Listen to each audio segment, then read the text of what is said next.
Hello and welcome back to Aspen Talks Health. I am Dr. Nicola Siso, and today I am joined by Alicia Sirkin.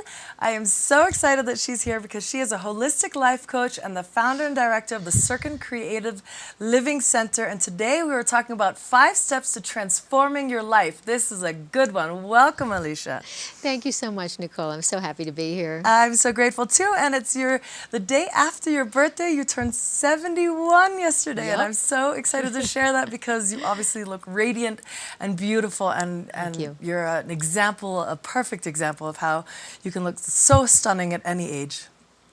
Please, so you Thank have you. so much to share with us. Tell us, what's one of the single biggest lessons that you've learned in life now that you've turned 71?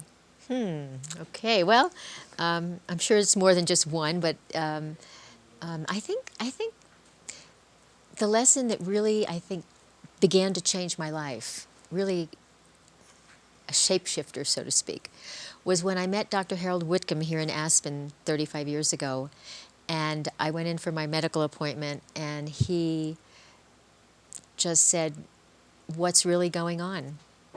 And I said, "Oh, what's really going on?" And then what he was really asking me was not what's my body, but am I happy with my life, my career? Am I happy in my marriage? How am I really doing, right? Right. And a doctor never asked me anything like that. And so the bottom line is that he taught me that I am more than my physical body, which as a dental hygienist retired, I just learned everything in the medical model, and everything was like, okay, everything's Tangible. tangible, and yeah.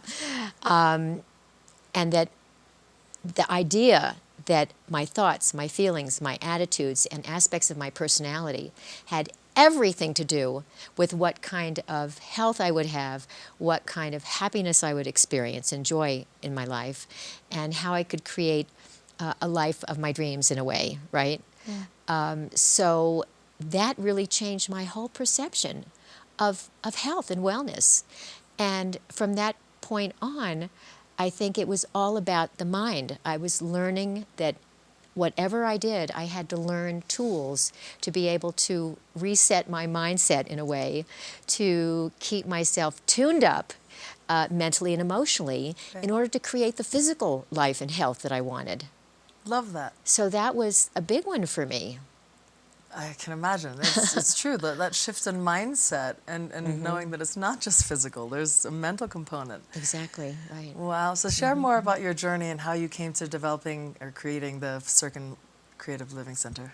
Well, I think it started when I was 6 years old. When I was 6, my father had his first heart attack. And in my family, the family really didn't discuss it. He had the heart attack, he had to be in bed for 6 months afterwards, and there wasn't a whole lot. It was just, Daddy's going to be better, and that. And I'm sure maybe that my parents wanted to protect us in some way. But no one talked about emotions. No one talked about how we felt about that situation in our life. There was always this undercurrent, and I felt an undercurrent of emotional anxiety, I guess, not feeling fully grounded, I guess, because I didn't really know what was going on beneath the scenes, but I felt something energetically was going on. And he continued to have several heart attacks until his last one when I was 16. He passed away at 45. Wow, yeah. And all of that period, that age of 6, started me on an emotional eating pattern. And so by the 3rd grade, I was the heaviest girl in the classroom. In those days, you used to stand on the scale in the middle of the classroom, and everybody got weighed that day by the nurse, right in the classroom. Oh. So talk about self-image and poor self-image and just feeling uncomfortable in my body. So I lived with that, with yo-yo dieting, became a sugar addict, used to eat, half a gallon of ice cream in a weekend. Out of the freezer, sneak eating, of course. Yeah. And just not having a good sense of self. And by the time I was, my father, I was a pleaser. I loved my dad, and he wanted me to be in a teenage modeling, I don't know, beauty contest, whatever.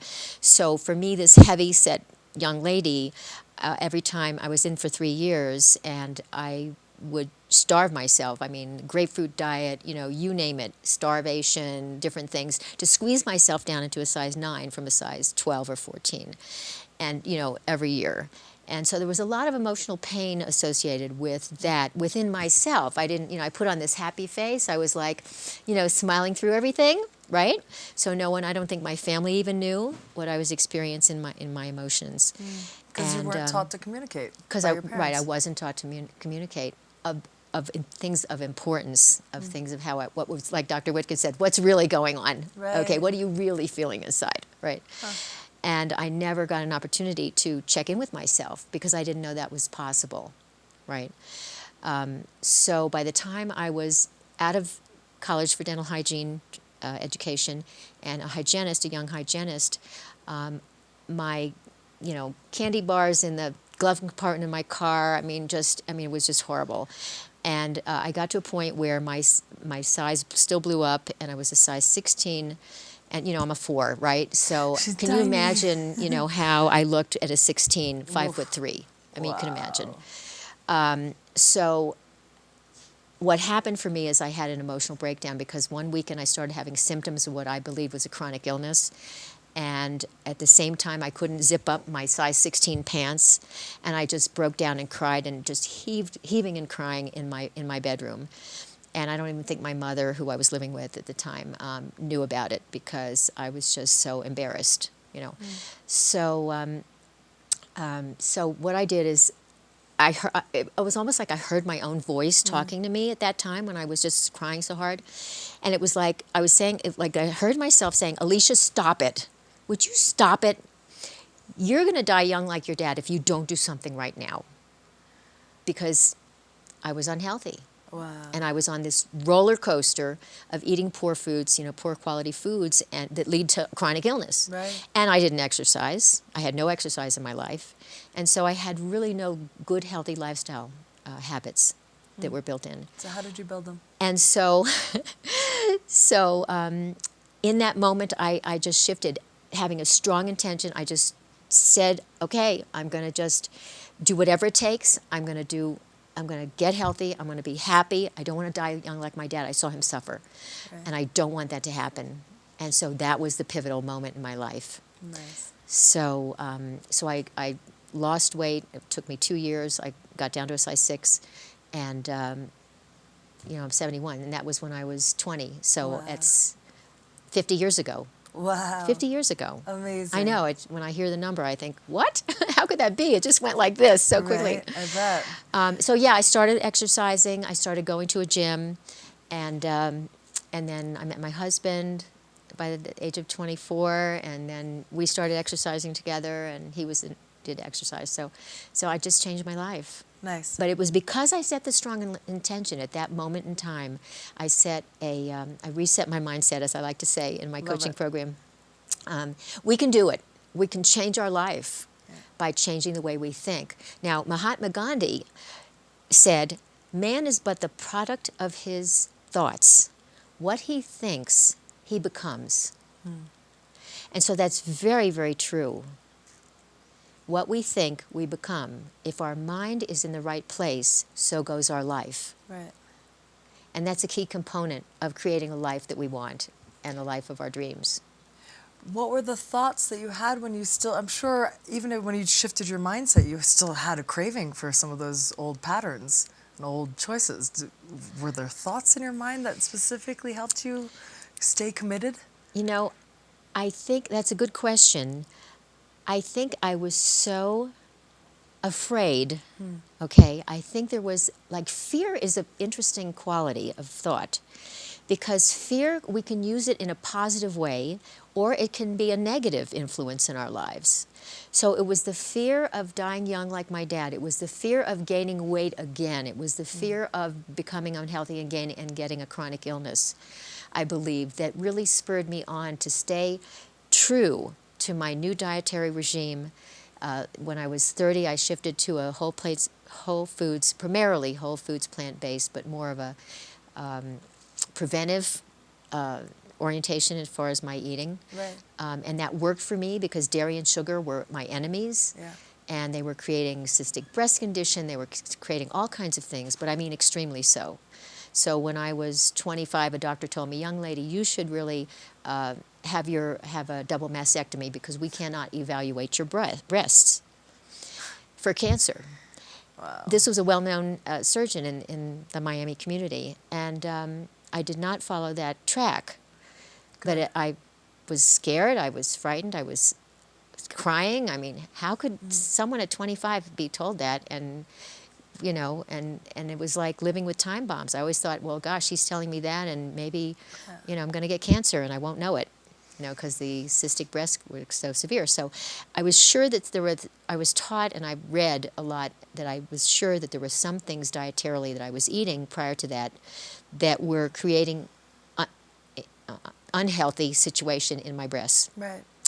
So by moving into those foods for myself, maybe not for everyone, but for myself, worked like a charm. Good. Because even though I was told I had a problem and I needed a biopsy at one point, I chose to change my diet at that point. And when I went after 2 months on this program, healing program with the plant-based whole foods diet, the radiologist could not find anything. It was gone.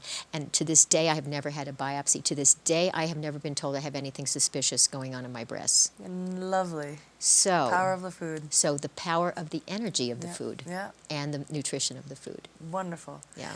Let's move on to the 5 steps of transforming your life. Could you walk us through, please? Yes. So the first step is the discovery, and this is so important because what is required is self-assessment.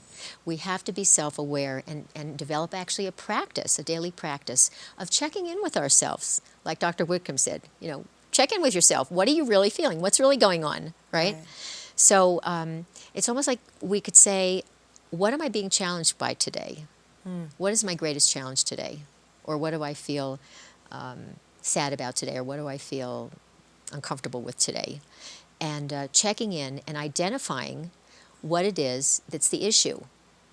Because if the conscious mind can become aware of what the issue is, then the conscious mind begins the healing. We can start the healing process. Right. And the self-recovery and the reversal, so to speak. Right. First step is awareness. First step is awareness always, right? So that's step 1. Okay. Step 2 is the vision and the goal. Where do we want to be? What do we want to see for ourselves that day or that week or that month or that year? And so setting a timeline and saying, well, what can I accomplish in the next 2 weeks or in this week? What can I do that will help move me forward and move me out of this issue that I have? Whether it's an emotional issue, whether it's a behavioral issue, whether it's a situational issue. Right. Okay? Sometimes we have an environment, a situation, whether it's at work, whether it's a family issue, right, that's there. We can't change it, but we can change how we react to it. Right. We can change if we see and recognize, the conscious mind recognizes that we're becoming triggered, that our triggers are coming up, right, from the past, of course. Then we have an opportunity to observe it, make a shift, because what are thoughts, feelings, and attitudes? Simply energy. We can shift the energy of that with our mind. Right. Right. So there goes the mindset idea again. We bring that in, changing with our mind I'm talking things like negative self-talk. How many times do we bash ourselves? I'm guilty of, all those years, right? Absolutely. Even now, sometimes there are things that come up that I start saying, why did I do that? That was dumb, or that was silly. Why did I knew better than that, Right. Things come up. Right. We're human. And what I like to say is we are imperfect beings living in an imperfect world. And that's really true. And it's all perfect. And it's all right, it's all perfect. And you know what? That takes off so much of the stress. Yeah. We can just let it go and relax. Okay, so I don't, so I tried my best and I'm not perfect. Yeah. It's okay. It's just being kinder to yourself. It's part of kinder to yourself. It's part of our lesson for growth. Yeah. How do we grow? Ford, when he developed the automobile and the Wright brothers, how many times did they fail before they found, how to create the world-changing inventions that they created, right? Right. We can't give up. Yeah. We have to plug in, and every time we find a roadblock, we have to know that that's just the universe or whatever telling us that we just have to make a slight adjustment Yeah. to the path. Course correction. Okay, course correction, exactly. Yeah. And that it's not a failure, it's a learning, it's an opportunity to learn, Right. right? Yeah. Yeah. And we apply those theories to business, but to ourselves as well, saying it's okay, a little mistake or a little That's right. little detour, little right. lesson I need to learn. That's right. And we get right back on path instead of the bashing. Very important. And the bashing comes from ego, of course. Yeah. So we have to teach our Tame ego. the beast. Right, tame the beast. I love that. Good. So step number 3 was action steps. So yeah. That's- So every time we have a roadblock or a stumbling block, the deal is that so many times it will look overwhelming and undoable to reach that goal or that vision that we've set for ourselves for whatever time period that is. And so by setting action steps that are doable in a steps, eensy weensy little steps, right? Always achieving those little steps and feeling like we're constantly moving forward, that we're not stuck. So many of us, including me over the years, went through periods where I felt stuck or our audience feels stuck. And that's, when we're stuck, it might come from indecision. It might become because we're afraid of something. Right. We might not move forward because of fear. I mean, there's so many reasons why the mind will prevent us from moving forward and reaching our goals.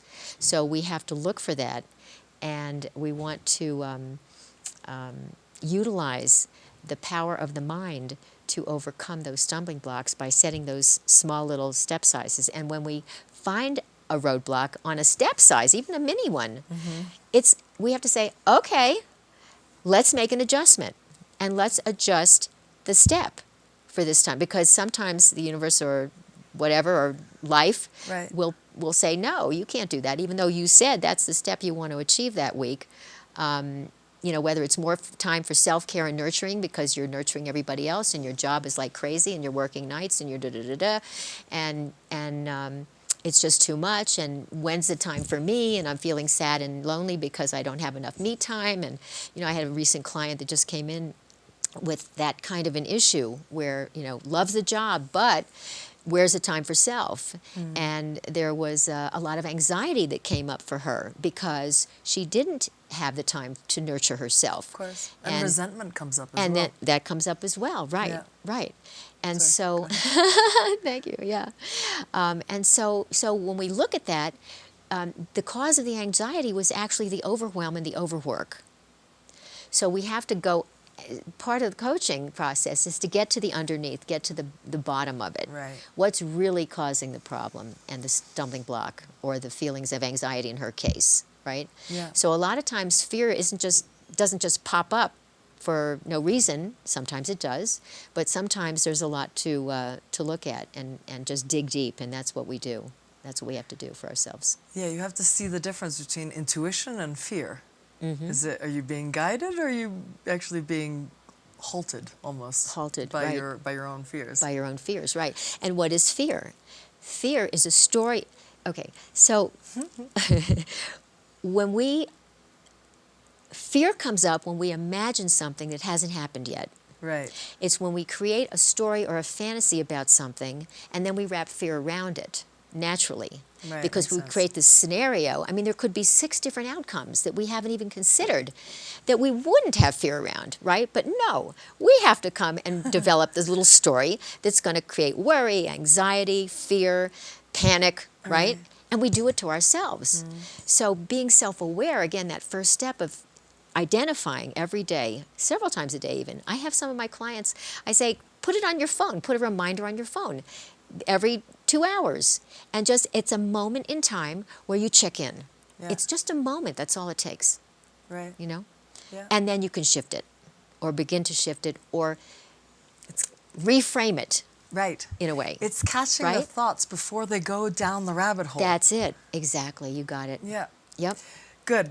Step number 4 is enabling change. Tell us. Yes. How do we do that? Well, the things that I like to teach that enable the change that we're looking for are mind-based modalities, therapies, techniques that, again, because I'm heavily focused on mindset, right? And creating the right mindset so that we can move forward in life. And so I teach enablers like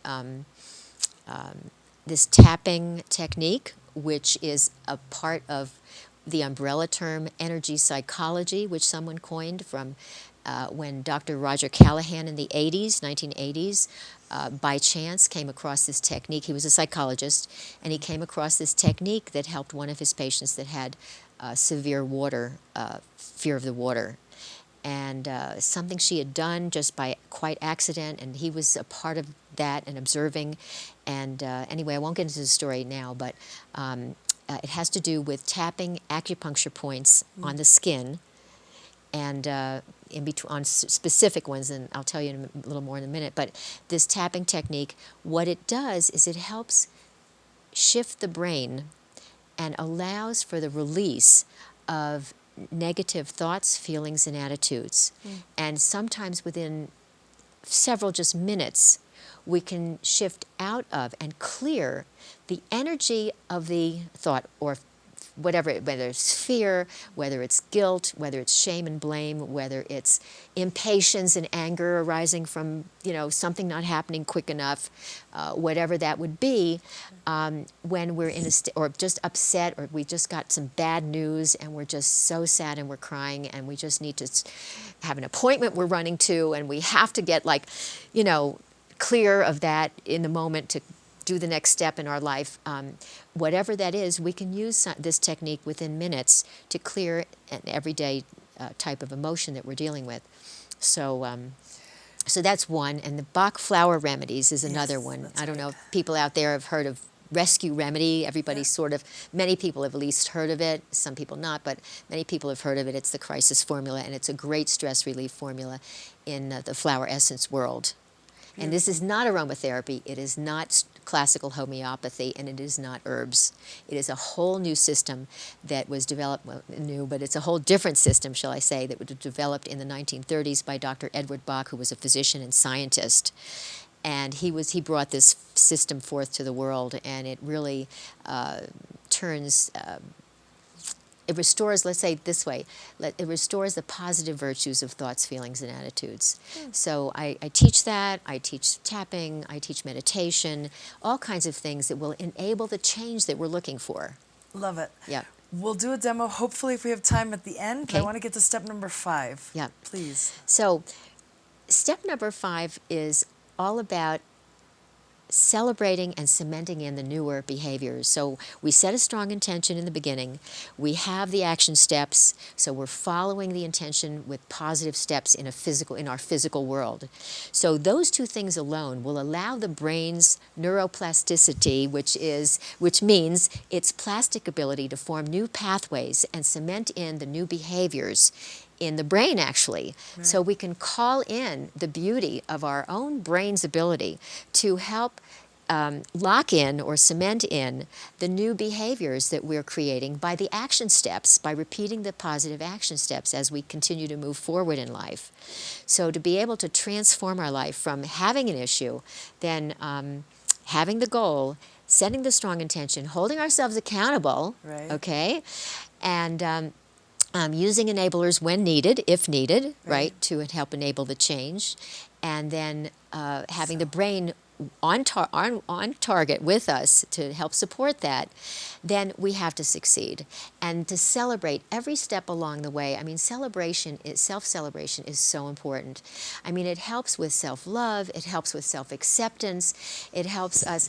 If we aren't well within, then how can we help others in our world around us? Yep. You know, Dr. Bach, who developed this system of the flower remedies I was talking with, he and other great leaders and spiritual leaders in the world have said things like, a life of service is one of the highest callings in life that one can achieve, is to help others. Not only that, but you know how everybody wants to be in the moment and have this, this thing in the moment? If you're in the moment, you are... able to call in the best of who you are and use your intuition. Definitely want to save time for the tapping demo. Okay. A quick comment myself is that I've personally made a goal of 3 times checking in, morning, midday, and evening, and celebrating the wins. What did I do great That's great. in the last few hours? That's so awesome. It is so important, Yeah. especially Yeah. to shift that self-bashing Yes. to a self-celebration. Yes. And automatically, I show up with a giant smile. I mean, normally I'm pretty happy, but Yeah. even more so internally, Yes. there's smiling. Yeah, it makes a big difference. So you're doing it. See, Yeah. there's a great testimonial my right coach there. really just brought this to me last Yeah. week. Jeff Yeah. Patterson. He's an Yeah. amazing Yeah. life coach in the Valley as well. But Awesome. So Awesome. please, if you could give us a quick 1-minute demo, is that possible? Okay, so the quantum emotional clearing, which is what I'm a student of, and I've been using myself for so many years, is it's tapping 3 points on the face. It's the 2 inner eyebrow points and then center point in between the eyebrows with the 3 fingers of either hand. Doesn't matter. Okay. I'll use this hand, and it's creating a statement that includes the issue. Okay. It includes the issue, a statement of love and acceptance for yourself, and then ending on a high note or an upbeat note, okay? So you're going to hear that in this dialogue. So let's say I'm feeling angry and upset. So I'm going to do it very quickly because of our time, okay? Yes. I'm going to give you a little mini Good. taste of it, okay? Perfect. But it's expanded. It's more than that. But here we go. Even though I have done nothing wrong, I'm free to let it all go, and I let it all go now. Even though I feel angry and upset, I'm free to let it all go, and I let it all go now. I completely release and eliminate all anger, all bitterness and resentment, and I let it all go now. And I allow myself to return to peace, and I allow myself to heal completely. I completely love and accept myself, and I know that all is well. So be it, let it be done, and it is so. Thank you. And that's it. Beautiful. And we would do that. We would first rate the level of the issue, in this case, the anger and intensity, and anger and upset. Yeah. We would rate it on a scale of 0 to 10 before we even start, because we want to know where we were at. And then we do the technique, and we do it 3 times usually. And then, I mean, this is the quick way. And then we would re-rate the issue to see how the numbers drop. Okay? Interesting. Now, if we still feel emotionally charged, there could be an associated aspect of Right. that issue, That which you is need to the tap anger. on. And so then we would use that as the phrase.